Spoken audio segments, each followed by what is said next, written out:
Alright, so we made it to the next spot. This is the big one. There's the waterfall down here. There's loads of water right now. We're checking, maybe there's too much water to jump right now, but if we do, gonna look insane. Julien is here getting ready. Just say maybe 1 minute before or 2 minutes before. Okay, we're getting ready. So when you're ready, I look at you and you do like this.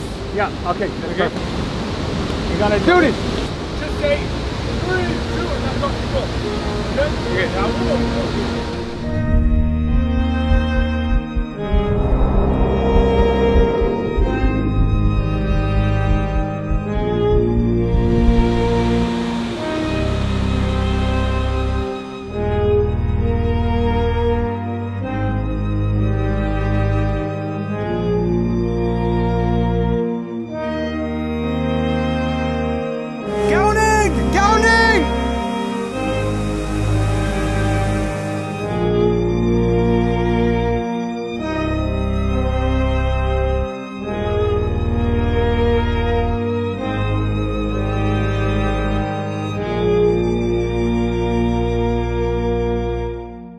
Pause. Un saut c'est 3 secondes. 3 secondes c'est court, c'est rapide. 3 secondes c'est très lent. 3 secondes c'est effrayant, angoissant. 3 secondes c'est des émotions, des sensations. 3 secondes c'est un doute, un instant, un détail. 3 secondes c'est le vent, une vague, une rafale. 3 secondes c'est 100 km/h. 3 secondes c'est 0,003% de une journée. 3 secondes c'est...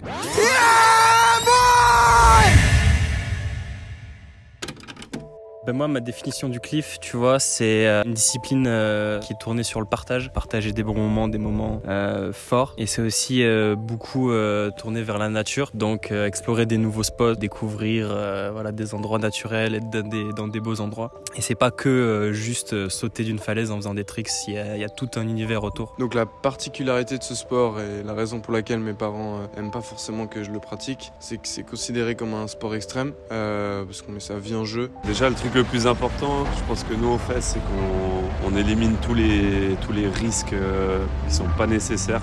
On check le fond, on check la hauteur et on regarde s'il n'y a pas des cailloux, s'il faut sauter assez loin ou s'il faut sauter pas très loin. On essaie de minimiser tous les facteurs chance et un peu aléatoires. Et après, à partir de ce moment-là, une fois que tu as minimisé ces facteurs-là, pour moi ça se passe tout dans la tête. Il peut même pas parler, il est en full visualisation. Je prépare un front full barani à 27 mètres. Tac. Bam. Bam.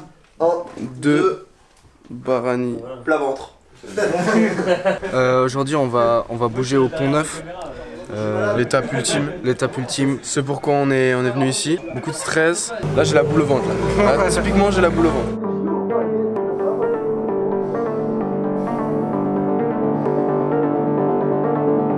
Je repousse le moment où va falloir qu'on parte. C'est dans 5 minutes.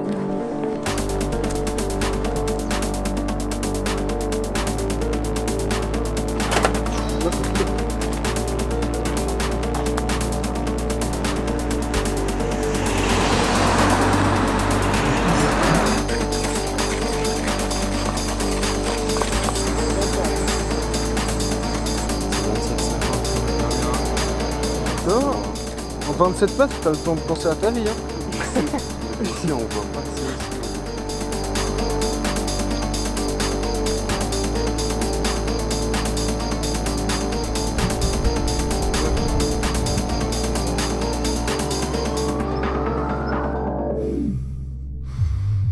T'es obligé de visualiser avant, t'es obligé de voir, t'es obligé d'avoir imaginé au moins une centaine de fois dans ta tête comment tu penses que ça va se passer. Parce que si tu te lances juste comme ça et que t'espères te rattraper en l'air, je pense que tu rajoutes du risque qui n'est pas nécessaire. La nuit d'avant, tu penses au saut que tu vas faire, alors tu l'imagines 100 fois dans ta tête, tu imagines tous les détails de ce qui va se passer en l'air, en espérant que quand tu le fasses dans la réalité, bah, ça se passe exactement comme tu l'avais imaginé. Vous pouvez y aller.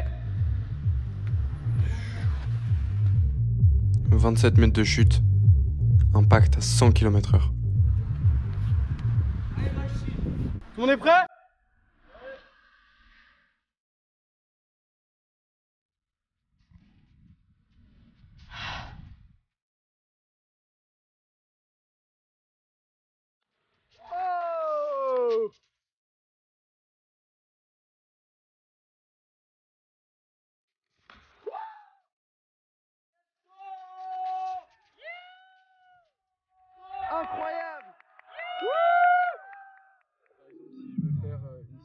l'acrobatie depuis 5 mètres. Ouais. En quoi est-ce que la visualisation va être différente que si tu veux la faire à 20 mètres? Tu sais la différence en fait de airtime, donc du temps de chute que tu as entre les deux sauts. Du coup, par exemple, à 5 mètres, tu dois faire tes mouvements rapidement pour arriver dans l'eau parce que tu vas pas passer énormément de temps en l'air. Et quand tu vas passer sur une visualisation d'un saut plus haut, tu vas dire ok, là j'ai tant de temps en l'air, donc ma première accro va falloir que je la fasse à telle vitesse pour reprendre la vision et ensuite ajuster ton saut. Du coup, faut que tu t'imagines un peu combien de temps tu vas passer en l'air, quoi.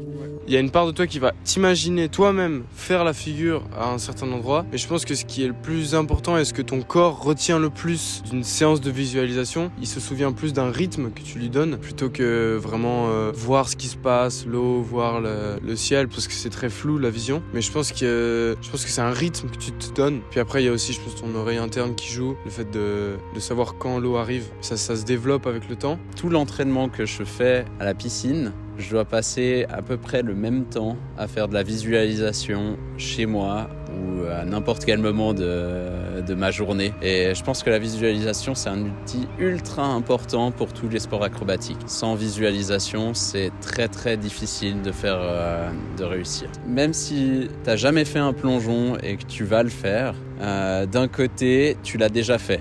Beaucoup de fois. Moi, je vais l'avoir fait 200, 300 fois dans ma tête avant d'arriver sur la falaise au moment de faire cette figure.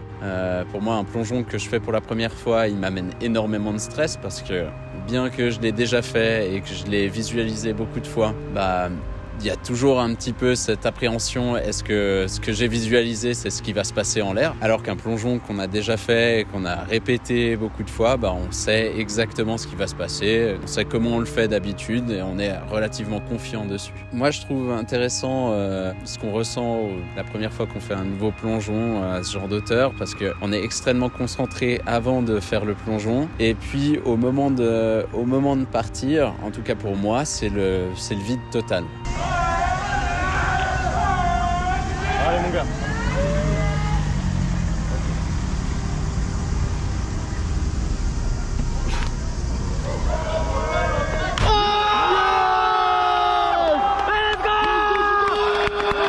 Je pars et mon corps se met en mode autopilote. Et quand tu arrives dans l'eau, tu te souviens pas forcément de ce qui s'est passé en l'air. Tu sais que tu as réussi ton plongeon, tu sais que tout s'est bien passé. Mais en tout cas, moi, j'ai des difficultés à me voir faire le plongeon.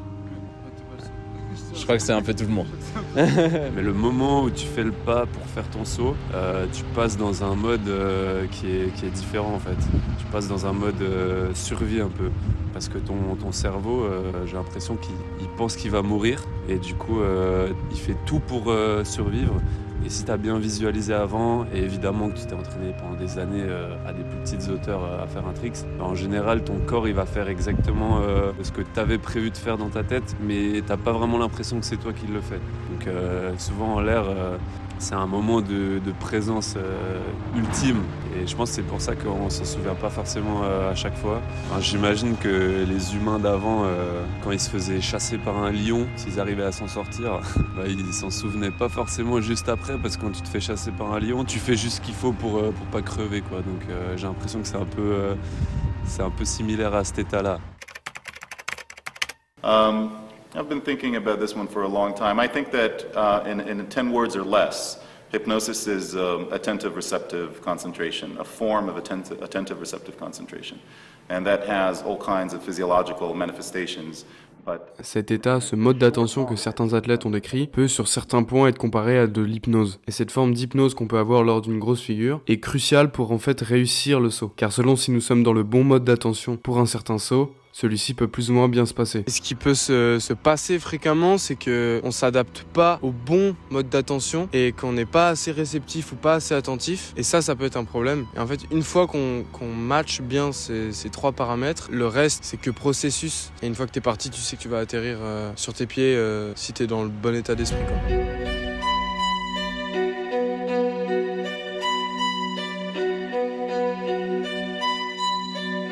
Ok, let's go! Allez! Let's go!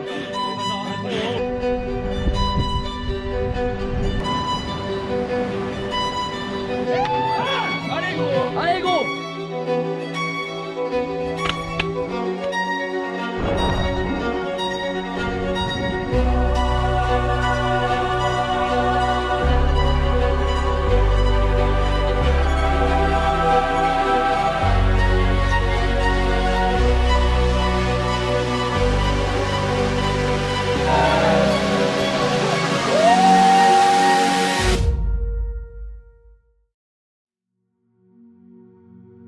T'as beau avoir visualisé beaucoup, être près dans ta tête, etc. Il peut y avoir des petits trucs qui te font sortir de ton...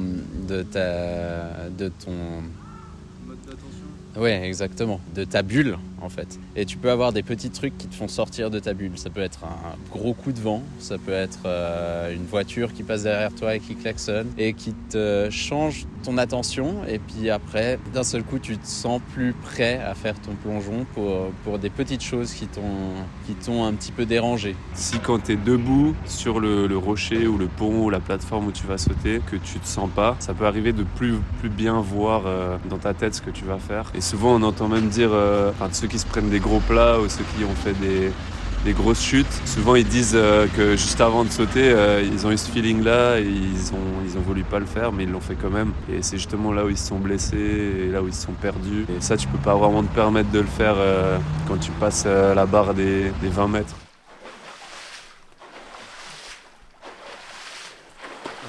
Stop, stop, stop.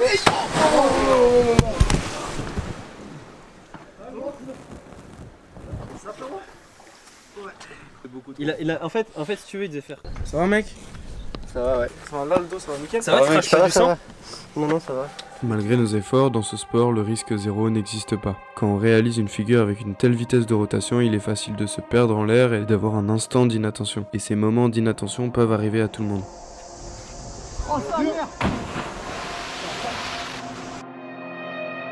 Et du coup, c'est réussir à gérer avec tous ces facteurs, tous ces éléments. Et puis une fois qu'on atterrit dans l'eau, une fois qu'on sait qu'on a réussi la figure, là, il y a notre shot d'adrénaline qui vient. Et du coup, forcément, plus on a été effrayé, plus ça a été dur de réussir à passer au-dessus de cette barrière, de se dire « Ok, je saute », plus on va ressentir d'adrénaline et puis de fortes sensations dans l'eau après le saut.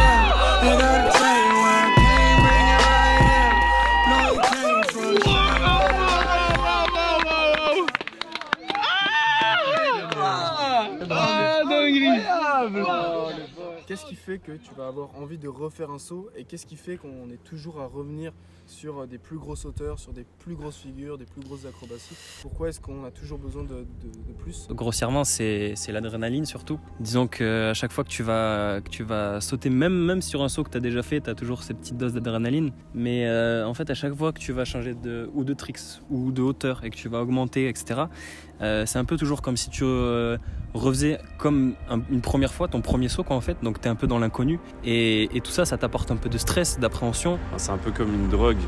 C'est vrai. Tu réussis un nouveau saut à une certaine hauteur et une fois que tu l'as réussi, tu sais que si tu refais la même chose, tu vas pas avoir la même sensation que la première fois que tu le fais. Naturellement, tu vas vouloir passer à quelque chose de plus dur, pas forcément de plus haut, mais peut-être juste de plus dur, qui te fait plus peur, qui est plus difficile. Une fois que tu passes cette peur que tu as de cette nouvelle hauteur ou de ce nouveau tricks et que tu le réussis, que tout se passe bien, du coup, tu as à la fois l'adrénaline d'avoir fait le saut et puis tu es super content, tu es fier de toi, tu te sens trop bien en fait. C'est vraiment une sensation qui est incroyable. Surtout quand tu es avec tous tes potes, on sait tous ce que ressent l'autre quand il fait quelque chose qui est difficile pour lui. On connaît cette pression, ce stress, etc. Et c'est quelque chose que tu vis avec les autres au final et qui se partage. Quand Robin il a fait pareil 130 mètres dans l'eau, tout le monde était comme des fous et tout. Et c'est là que c'est un peu comme un sport collectif au final.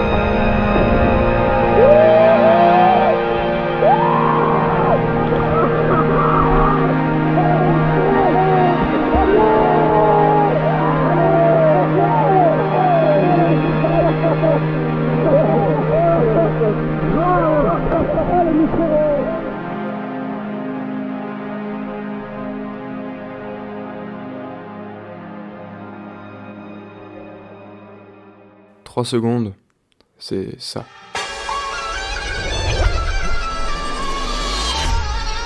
Down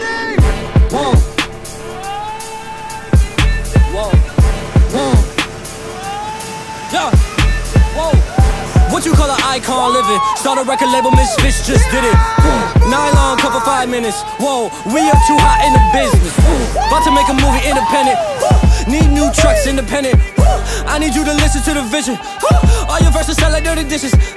I'm about to clean them in the kitchen. And we making money by the minute. I'm about to do it way different. I am just an icon living. I am just an icon living. Icon living. I am just an icon living.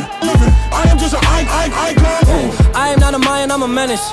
It's wild, you can lie like a professor. I don't got the time to put you on a stretcher. I am here and I still flex. I am just an icon living. Start a record label, Misfits just did it. Whoa, I'm high snob, cover 5 minutes. Whoa, we are so hot in the business. Last verse was before the award show. Icon